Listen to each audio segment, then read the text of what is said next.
So, Fuzzy Belvedere, let's get into the story that's less likely to be reported by many of the big gaming media sites because, well, they don't report bad PlayStation news. I'm sorry, I don't mean to sound like an a-hole, but let's call a spade here. This article was written on the 14th of July. Oh, my goodness. It is a Today article, gamingbolt.com. I will also include this into the show notes, written by Ravi Sheena. Again, that was posted today.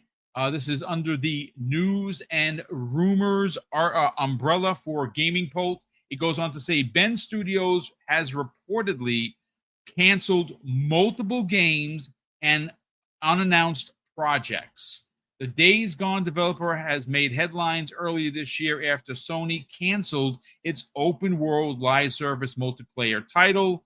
The article goes on to say, Fuzzy Belvedere, spare a thought for Siphon Filter and Days Gone developer Ben Studios after the former launched to positive reviews, but not overly whelming great critical reactions. It would work on an open world live service multiplayer title that was canceled earlier this year. However, that may not be the only project that has been shelved at Ben Studios.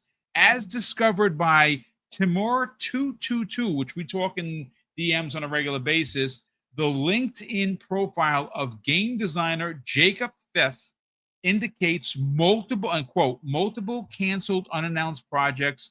He was responsible for creating open world events and missions, prototyping events, puzzles, and systems, while collaborating with animators for in-game cinematics and much more. Given that he's been working at the studio since 2019, which is when Days Gone launched, you have to wonder how many projects have been left by the wayside. While 30% of Ben Studio staff has allegedly faced layoffs, the unannounced part gives some hope that that they're currently working on something new. Well, I mean, there's a lot to get into here. Now, granted, there is some speculation on my part.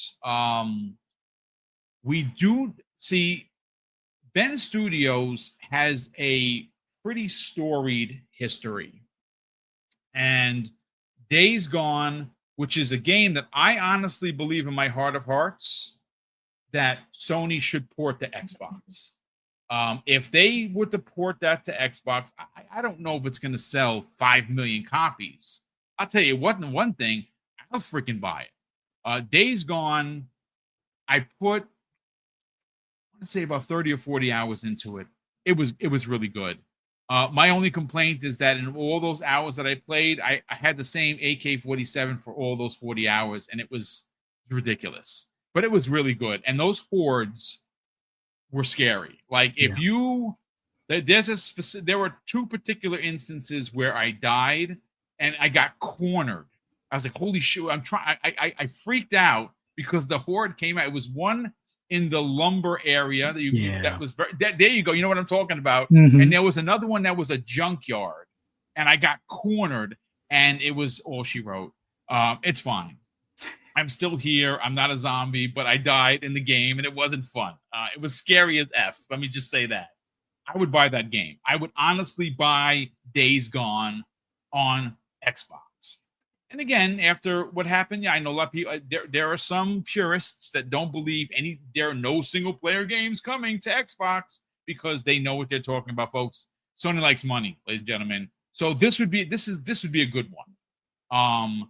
Who could port it? Well, Nixus, because they just ported. I believe Nixus was responsible for porting it to PC.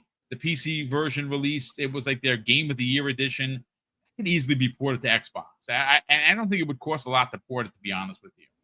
But we know that leadership there really came out and lambasted Sony for not allowing them to do Days Gone 2 because they had, folks, there was a story, there was work done on it, they were all prepared, and I have a feeling that Days Gone 2 would have been Ben Studios' Uncharted 2 moment. Because Uncharted 1, it's a good game, but it's only good. Uncharted 2, ladies and gentlemen, God tier good. Still my favorite PlayStation 3 game.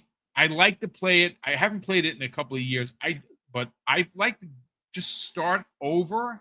That opening scene is brilliant. Just brilliant on that train in the snow, right? Mm-hmm. I really think that Ben Studios could have had that moment with Days Gone 2. That's just my opinion. But now hearing this, that there's been multiple cancellations. First of all, their open world game that was a gas game was one of those canceled games, right? That's one of 10. There are still 2 that, okay, so 10 games canceled. This was one of them, right? We know that Marathon's been shelved until 2026. They're working on it. They're doing some stuff. Fair Games also shelved. Jade Raymond's no longer part of the studio. I have a feeling that's going to be. Again, it's just speculation, folks. It could be the next big announcement. But you know what? I got to be honest with you. The question is, what happens next to Ben Studios? Because they canceled their game. They've been working on it for a couple of years. Are they a support studio? Are they working on? They haven't been greenlit for Days Gone 2, right? That's done. Right? That's not happening. Yeah. This is a great studio for PlayStation. I don't know what happens to the studio, folks. Again, they did have a bunch of layoffs, and now, of course, thanks to the information that came the way of one of their own designers, they shelved a bunch of stuff. They canceled even more than just the open world game. The question is, what do you do with this studio now? Who do they back up? Who, if you make them a support studio, who do they back up? Do they back up the Uncharted studio? Do they back up, something else that Sony's working on that we haven't heard about? Or, this would be the worst case scenario. They close that studio. A lot of people thought that this studio was in jeopardy after the open world gas game cancellation, and now we're hearing this. Yeah. Fuzzy, what happens next to this studio, man? It's hard to say, because I was one of those that thought, once they announced that gas game that they were working on was canceled, I was expecting the announcement of their closure shortly after. Not that I wanted that to happen in any way, shape, or form, but it seemed like that was like their Hail Mary or their last chance. They didn't get Days Gone 2 approved. They were a support studio. Some of the higher ups, complained about it, and then one of them got let go, or he left or something. This studio is kind of battered at this point, in the sense that, they're probably going to be a support studio for Naughty Dog again and getting, Intergalactic across the finish line. Either that, or maybe they're helping Insomniac, but I wouldn't be surprised if they're helping with Intergalactic at this point, to kind of get that one wrapped up and, keep them in that support studio hell, I guess, for some time. It just feels like it's missed opportunity, because not Helldivers, a Days Gone 2, I think, would have been well received this generation. The first one didn't meet the critically acclaimed moniker that they were hoping for, but game story and gameplay itself, especially once it came to PC and the PS5, being able to get through those hordes a lot smoother without having frame drops and things, definitely made it a much more enjoyable, playable experience. So I honestly don't know. I kind of thought that they were working on other things other than a gas game. It didn't seem like it made sense to go from Days Gone to a gas game. So another single, player story driven narrative type of game would have made more sense. Maybe they do have them working on something. It's kind of unfortunate it's not a good Days Gone 2, but once again, I think if this game doesn't do well, I'm hoping it's like the Ghost of Tsushima in comparison to Infamous. Even though Infamous did well for Sucker Punch, but Ghost of Tsushima was like a breakout for them. In all honesty, hopefully whatever they're working on next winds up being that, because I don't want to see that studio close. The game that they made with Days Gone was a good game. It was a great game. It's just that the critics didn't agree on that. Maybe they were tired of zombie games at that point, because there were a lot of zombie games or zombie related things happening at that point. Maybe they didn't care for the character, which I get it, but they made a solid character. It's just that sometimes the motorcycle wasn't the greatest, dropping through the map and stuff. But once they got those bugs fixed, I mean, it was a good game, at least in my opinion. And I know a lot of other people that enjoyed that game. So I don't know. I hope they get an opportunity. I mean, it would be a Hail Mary for them to get an opportunity to get a Days Gone 2 going. But whatever it is, especially if it's a single player story driven narrative that they're working on next, which I think makes more sense than them attempting a gas game. Like if they were going to do a gas game, it would make more sense to bring that horde tension, like when you're being chased by that, to like a multiplayer space. Not make it a Left 4 Dead kind of scenario, but make it a more intense type of thing where maybe you can do 4-player co-op against the horde and set traps and stuff along those lines and just try and barely escape, or maybe you sabotage other people so they get trapped and you get out. Like that, to me, if you're going to do a gas game, that would make more sense for that studio, especially being able to use some of those existing assets and stuff. But I don't know. It can't be good after so much stuff is canceled. Like it's like when you get shot down after, asking so many times, hey, put us in, coach, let's do this, let's do that. You're getting shot down, or you get something and then it gets taken away or shuttered. That can't be good for morale. That can't be good for the outlook for the studio, because they're probably already looking for that other hatchet to fall where, oh, it's either be the support studio or there's a door. And they're already witnessing, probably the dissolving or absorption of Bungie, which they might not be directly related in any way, but it's a Sony studio that's probably going to see even more cuts in these coming weeks and things. So I don't know.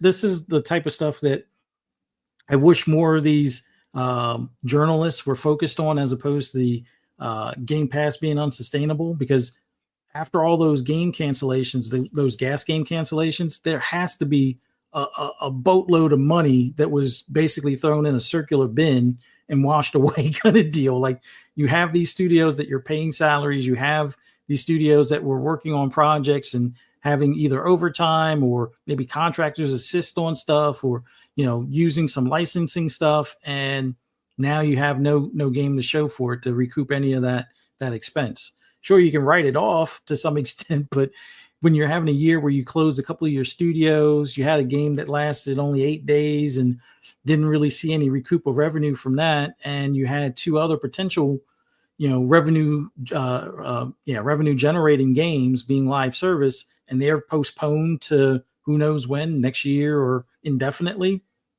It can't be good. And this is one of those teams right now that I wouldn't be surprised waking up to a headline like, oh, Ben Studios is no more. Not, like I said, not that I want that to happen, but it just feels like that's what Sony's next move might be if something doesn't get figured out here soon. Stop focusing on the mismanagement at Xbox, focus on the mismanagement at PlayStation for at least once, so we get down to the nitty gritty of the story. Where's Jason Schreier with the info on that? He should have an inside guy or talk to somebody there about, what the heck is going on there. There is more to the story, I believe. Yeah, what's interesting, and again, folks, I'm not a developer, right? I'm not a middle manager. I don't work for any of these corporations. If you have this team, which by the way, I'm at their LinkedIn page right now. As of today, it says they have between 51 and 200 employees for Ben Studios. And the minute you go to their LinkedIn page, it does have the post from a month ago where it says, today we said goodbye to some incredibly talented teammates as we transition to our next project. We're deeply thankful for their collaborations or contributions, and as they have shaped who we are, and their impact will always be a part of our story. If it were me, right, and you wanted to use this team, again, I don't know anything about developing games, folks. But I would put this team on getting a port done for Xbox. It's money. You're going to make money. Now, are they working on? I mean, the story here would be if they were allowed to work on Days Gone 2. I don't think that's the case. I think that's for me is like fanboy dreaming. But I think that if you have this team and their last game was canceled, and they're currently rumored to be a support studio, have this team work on the port Days Gone over to Xbox, same way you just ported Helldivers 2. It's going to make money, folks. People like myself are going to go out and buy this. How many? I don't know. But Days Gone's a pretty good freaking game. And can you correct me if I'm wrong? What engine did they use for Days Gone? Do we know specifically? Was it I think it was engine? I don't know if it was Decima. I think it was an in-house engine that they were working on. But much like because even Ghost of Tsushima, it's not Decima. It's like another in-house engine, but not Unreal. So it was a good engine. It's just that the PS4 couldn't handle what they stuffed into that game as smoothly. The PS5 definitely can handle that many sprites and whatnot on screen. And the Series X and S could probably handle it with no problem. So again, I'm not a developer, but again, if PlayStation wants to make money, Days Gone on Xbox makes a lot of sense. And if Bend is not doing something rather than close the studio, and again, this is all conjecture, right? We don't know if this is going to happen, but he wants to see it happen. But with more information that they have more projects that have been canceled and shelved, that can't be good for the team, right? We don't know if the team that if you read their letter of to the community about what's going on as we transition to our next game, what if that next game was one of these games that were reportedly shelved? Then what does the studio do? Right? Yeah. So it's going to be very interesting to see what happens to Bend. Hopefully it's not going to be another studio closure. It's just, again, Sony finds themselves in a bit of a pickle because of how much money they lost with some of the other games that came out, like Concord, that failed. Concord failed. A couple of games, 10 out of the 12 announced Gas games canceled. They got to figure it out at some point, right? Intergalactic, not next year. Next year, the rumor is Venom. The year after that, Wolverine. The year after that, potentially Spider-Man 3. So at least we know that there is a bunch of Marvel stuff coming, but we don't know anything else after that. It's Sony is going to have to make some moves, and I think that if Helldivers 2, and I think it's going to do gangbuster on Xbox. I really think it's going to sell really well. I mean, I bought it the second that it was available. I have a strong suspicion that if the Hiroki Totokis of Sony see that, they're going to be like, we have to start porting stuff immediately. And it's probably going to be a lot of the stuff that they've ported already to PC because it makes sense.